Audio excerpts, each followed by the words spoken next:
US Bank is about to launch a brand new credit card for cashback, and it will be called the Shopper Cash Rewards Visa Signature Card. Right now it just says coming soon with no determined date. I'm assuming it's pretty soon because they can only juice people up for so long before they're teasing them. And so in today's video, we'll be talking about this card from their secret landing page and see what it's all about. And here we are on the super secret landing page of US Bank for the new Shopper Cash Rewards card. Now, the reason why I say it's secret is because if we go up here to the URL section, you'll notice that it says usbank.com/credit cards coming soon. Now, if we go simply up one level and just get rid of this part here of the coming soon to their regular credit cards page and go to that, this is where we can see all of their cards. So I can see the Altitude Go, Altitude Connect, etc., etc. And as we keep on scrolling down, there's no link for this new Shoppers Rewards card, no coming soon. Now let's see what this is all about. Get ready to earn up to 6% cashback at your favorite retailers and more. The US Bank Shopper Cash Rewards card is a flexible, one-stop shopping tool built for powerful earn potential. Let's see if that's actually true. And it also says right here, by the way, join the wait list. So if you want US Bank to notify you about this card when it eventually becomes available to the public for an application, then you can of course receive an email from them. Scrolling on down here, let's see how it works. Earn 6% cash back on combined eligible purchases each quarter with 2 retailers that you choose, up to a $1,500 spend limit per quarter. Then we will earn 3% cash back on eligible purchases each quarter in your choice, once again, of one everyday category like wholesale clubs, gas and EV charging stations, or bills and home utilities up to that same $1,500 cap. And then we have another part down here where it says plus earn 5.5% cash back on prepaid car and hotel reservations booked directly in the rewards center. And then over to the right, we have the base earning rate of 1.5% cash back on all other purchases that is not subject to any sort of cap or limit by quarter or by year. So taking all that information and putting it together in one slide here in order from the highest rewards category down to the lowest, here's what we arrive at. So feel free to kind of look this over. When I see it in this perspective, it really makes me think that this is a very competitive rewards card, at least so far. I love how it gives consumers the ability to choose where they want to earn their rewards based on their own spending habits rather than having the bank itself saying, hey, you got these preset categories and they never change. Now going back over to the website and scrolling down a little further to see how these actually work, here's what we find out about the 6% on the retailer category. With the ability to earn up to 6% cash back from your choice of 2 out of 24 of the country's top retailers, the Shopper Cash Rewards card is your one card for everywhere. Plus, you'll have the flexibility to change your choice of retailers each quarter based on where you will be shopping the most. So these obviously include the following: Ace Hardware, Amazon.com, Anthropologie, Apple, Bed Bath & Beyond, Best Buy, a bunch of others too. Some more that stand out to me are Home Depot, Target, Walmart, and a few others as well. So feel free to pause this and look over the list. Obviously, there's some great retailers here that are very common places to shop at for a lot of people, especially as we get closer to the holidays toward the back half of the year. Moving further down here, I like how they give you a comparison chart for the actual retailer's card, for example, like the Amazon card or the Target Red card, and comparing it with the Shopper Cash Rewards card. So as you'll notice here, most store cards give you about 3 to 5% in a lot of situations when you shop at their locations, but this card is showing you how much more competitive this would be at 6% all the way down, and then 3% at the more of the wholesale type of locations. Gotta say, I'm really liking the looks of the Apple purchases for 6%, where the Apple card itself would only give you 3%. That one's pretty notable. Also, Walmart here is only 2% with the Walmart credit card in stores, or 5% online for online delivery or in-store pickup, but still 6% beats those out as well. Costco's 3%. The Costco Anywhere Visa Signature gives you only 2%. Sam's Club at 3%, where you normally get 1% in store there. So very, very strong options here for these retailers. And scrolling further down here, we have the same form to fill out, again, to be on their mailing list. So when they announce the card officially, you can go apply for it. They will let you know. I'll actually do this right now.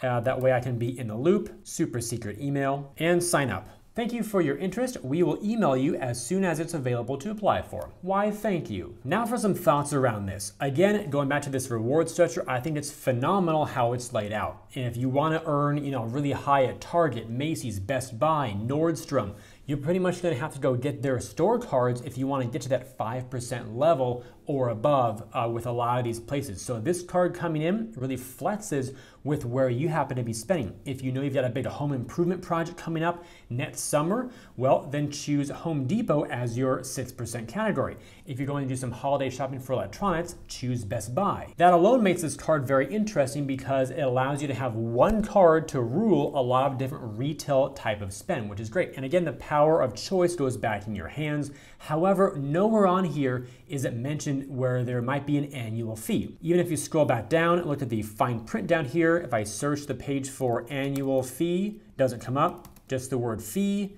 One match comes up there, although I'm not seeing where fee is. Oh, it might actually be behind me. There we go, under give feedback, F-E-E. So the word fee on its own is not even anywhere on this page. So it doesn't mention an annual fee. However, if we go to the Doctor of Credit blog post about this card release and we scroll down to the comments section, we see something kind of interesting. Reader Anthony claims that there will be a $0 fee for the first year and then $95 every year after that. Then this person down here responded, cite your sources. That would be a deal breaker, might be tempted with a sign-up bonus though. Then Reader Lightspeed says, if accurate, a $95 annual fee limits the appeal of this card in my opinion, but one way that US Bank could make it very enticing would be to waive the annual fee on it for people who have higher level status on Smartly Checking. So basically a banking relationship with US Bank, for example, if you have a certain amount of deposits, waive the fee or something like that, that would kind of make it like the Bank of America Preferred Rewards program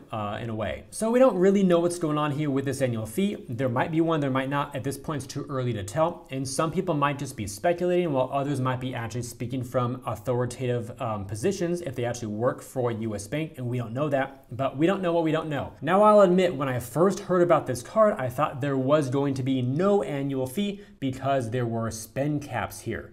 Of course, any card product that comes out from a bank, it must be profitable from the bank's perspective, because I don't know a single bank that starts business in order to lose money. So by putting those spend ceilings on these 6% and 3% categories, and then it goes down to the base 1.5 after that, that kind of limits the amount of rewards that US Bank would have to be responsible for doling out. But look at this card over here from American Express. I'm sure a lot of you are familiar with the Blue Cash Preferred card, and look how similar this reward structure is. 6% back, but on groceries in the US for up to $6,000 of spend. And then another 6% category here, so two 6% categories. And then we've got a 3% category, actually a couple of them, one on transit, one on gas. These do not seem to be subject to their normal caps. And then at the end, we have 1% as the base. However, this card, look at this, $0 intro annual fee for the first year, and then $95 per year. And don't let that $1,500 cap fool you because it's way less than $6,000. Remember, Amex caps you at $6,000 per year, where this is $1,500 per quarter. That's 4 times a year. And what is $1,500 times 4? $6,000. So it seems like US Bank is taking Amex's playbook and taking one of those pages and ripping it right out. But rather than giving you the exact playbook play-by-play with the rewards categories and all that, US Bank is instead flipping the script a little bit and saying, hey, consumers, you choose where you want to earn your rewards from these predefined lists. That way you can maximize your own spend without us telling you exactly what to do. In other words, it seems like US Bank is taking the economic or financial model from Amex's playbook, but then using a different rewards model that's much more similar to those 5% cards or even their own US Bank Cash Plus rewards card, which allows you to select your own 5% and 2% choice categories. But it all comes down to this. Will this card have an annual fee? If so, how big will it be? And number 2, will this card have a welcome offer after you spend a certain amount of money in the first X amount of months to help you offset that fee, or even, I guess, come out ahead for the first few years? You could also make the argument for convenience. Would you rather have 3, 4, 5 store cards if you want to earn 5% at places you shop at regularly, or would you rather rather have one that kind of adjusts to where you want to spend every 3 months out of the year. All I can say is at this point, it's just a waiting game until the card goes through its official public launch. That way we see the full terms and conditions and everything that may or may not come with this card. And with all that said, if you enjoyed today's video and believe it could benefit other people, then please help me get it in front of them by liking this video, subscribing to the channel, and turning on those notifications. Also check out the links down below in the description area to earn some more cash back when you shop online through Rakuten, to get some free stocks from Webull when you open a new account and make a deposit of any amount, and to view my all-new site with some great credit card offers that I've organized into different categories to help you find the cards that you like best. I thank you all for watching today's video. I hope it brought you some great value and some excitement about what's to come for the future of US-based card lineup and the overall credit card industry in terms of cash back. I look forward to seeing you in my future videos. While you're waiting, however, on that next release, always remember that you are great.